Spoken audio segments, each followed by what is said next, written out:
Welcome back to Cambridge House Live. I'm Vanessa Collette here at the Vancouver Resource Investment Conference. Today we have Bill Murphy and Ed Steer with the Gold Antitrust Action Committee joining us. Welcome Bill, welcome Ed, it's great to see you guys. Good to see you, Vanessa. Yeah, it's good to be here. Now Bill, I want to start off with you. You've been sounding the alarm for a while now about gold price manipulation. Can you summarize what you see happening right now? Well, that's why GATA got started to expose this manipulation, as you say, with the banks and the Fed, the Treasury, and people like that. And we're hoping that they're hitting the tipping point when they're not going to be able to do it anymore because they don't have the physical gold, physical silver to meet all the surging demand. And we've had a lot of tremors the past month or two of the gold price surging out of nowhere, and gold cartels tries to stop it. And we think they could be in the process of losing control. We'll see, but this week was very positive, obviously, and hopefully it's just the beginning of something spectacular. What's your take, Ed? Well, the thing that really gets me, besides the fact of the Swiss stopping support of the euro on Thursday, is the fact that if you look back at the gold price for the last 3 or 4 months, it is actually rising in tandem with the U.S. dollar. Right. Which tells you one thing is that, as somebody else said, that the U.S. dollar is basically the best-looking horse in the glue factory right now. Right.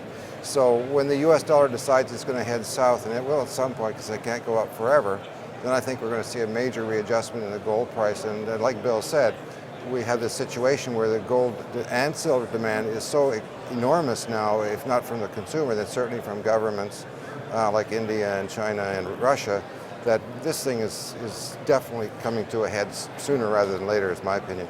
And do you think we might see countries like China and Russia actually declaring what their gold reserves are, coming out with some of those numbers? Because that would be a very bullish signal to the market, I'm sure.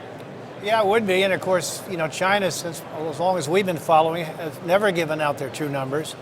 I just saw it today where Russia bought a huge amount of gold in December, and of course they know all about what GATA knows, as they've been in contact with us, and that's why they're one of the reasons that they're buying so much of it. What do you mean when you say they've been in contact? They follow some of your They've been research? to our conferences.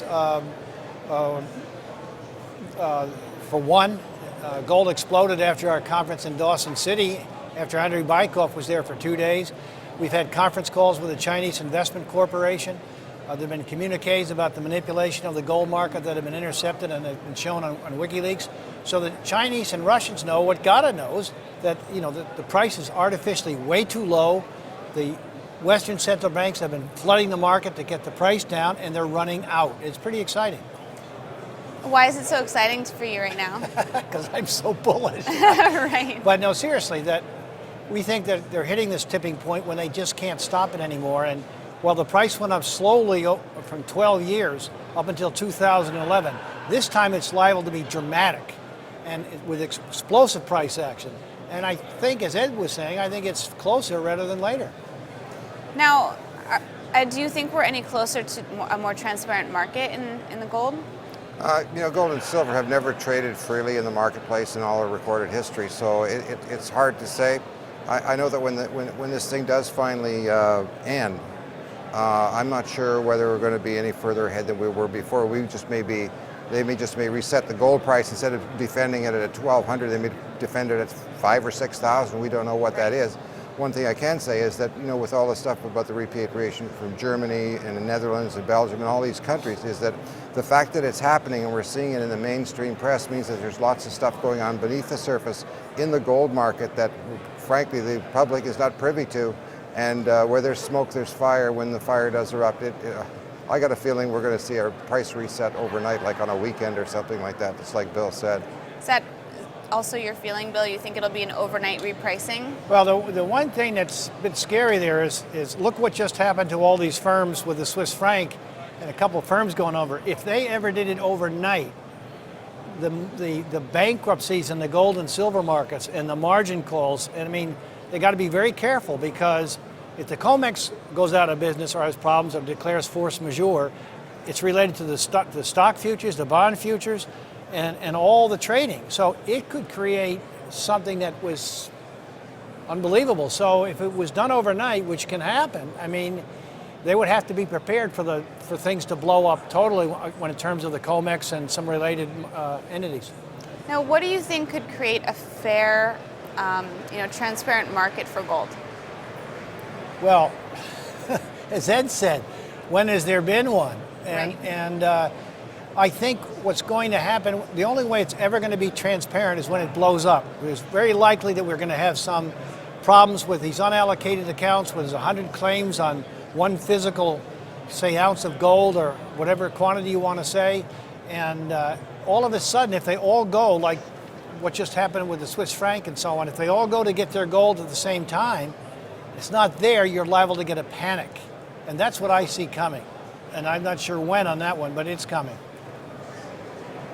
The only way we're going to see a free gold price, if there's a gold market out there that's strictly a cash market with no futures or options trading allowed against it, then we'll see who's floating naked out there or swimming naked with no trunks on. Because with no futures and options market, there's no way of rigging the market, the price at all, and you're trading in a cash market, which is basically what oil is doing right now. What the price of oil is basically a cash market. So if the futures and options positions that are held in oil aren't affecting the price, then we would have a free market in gold if there's no futures and options there. Now, there's a lot of talk of China pushing for a gold standard and buying gold in preparation for that. What do you think China's up to? Well, as I said, the Chinese know what's going on in the gold market, and they know where the price is going to go. Whether they go to some kind of currency standard, I mean, it's above my pay grade, but I know that they're, as I call it, hoovering it up and buying it as much as they can. And when they're ready to pull the plug or trigger on something, they will. But as you know, they think in much longer terms than we do in the United States. And the other thing is that I don't really think any country wants to go back on the gold standard. Any government or banking system really wants to go back on the gold standard if they can avoid it. It may be inevitable. But I think what the Chinese are doing, it may be part of that, but I think the other reason is they were just trying to hedge their dollar exposure right now by buying a huge amount of gold. And to cover their dollar exposure, I can tell you that the gold price had better be some fantastic number because they got a lot of US dollars they got to cover. Now, what do you see happening with the Shanghai exchange? Well, anything that, that encourages gold demand, especially with it being so popular over in Asia, is very constructive. Right. Right now, the price is still being set by the COMEX and the PM fix in London, and they rule. But I mean, if the trend keeps going, it could change things.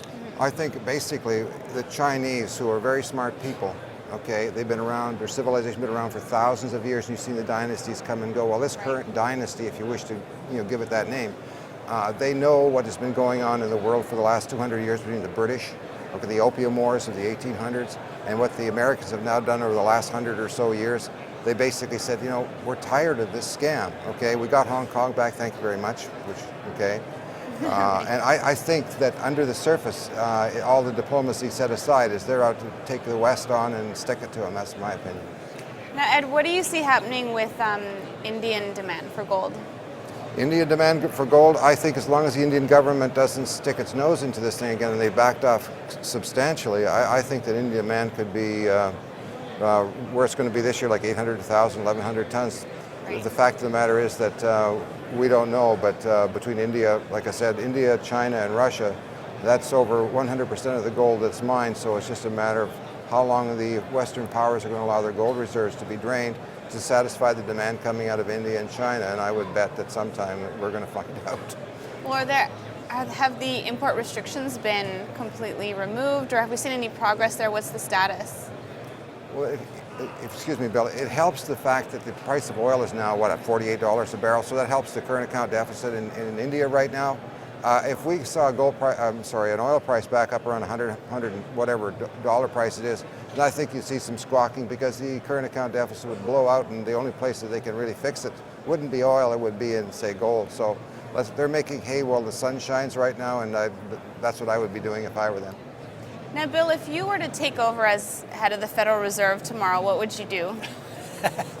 I'd probably jump out the window. But,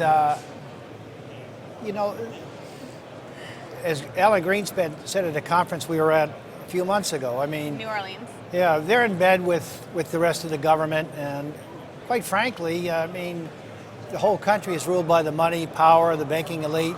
What the president can do, what he can't do, what the Fed can do. It's all, going on behind the scenes, and they're pretty much tell the Fed chairman what to do. So I probably wouldn't have much to say. Yeah, and the other thing I just want to take off on what you said about Alan Greenspan is the fact that also in New Orleans he made the point that gold is still the money par excellence in the universe these days, and that at some point in the future it will trade quote unquote materially higher than it is today. Higher, remember and that, yeah. for Alan Greenspan to say that materially Right. means it's a very large Yeah. number, you can count on that. Right. So we're just sitting here waiting for the day that happens. Where do you see the gold price going in 2015? Well, I've been a kiss of death on that the past couple of years, so I'm not so sure how valuable that is for me to say. However, I will say it's going to be explosive, and I think in terms of silver, I'll be surprised if it doesn't make new all-time highs. And I think it's going to happen very quickly when it starts to go. What about you, Ed? Yeah, and the sky's the limit. Gold could be some rather large 4-digit number, maybe even a 5-digit number. And silver analyst Ted Butler, who's been following the silver market for 30 years, says, you could be looking at a very large 3-digit silver price as well. When it all blows up, will it blow up this year? We said that last year too, but things are so ugly out there, it could happen anytime and without notice. Right. Well, thank you so much for joining us today on the show. Thank you, Vanessa.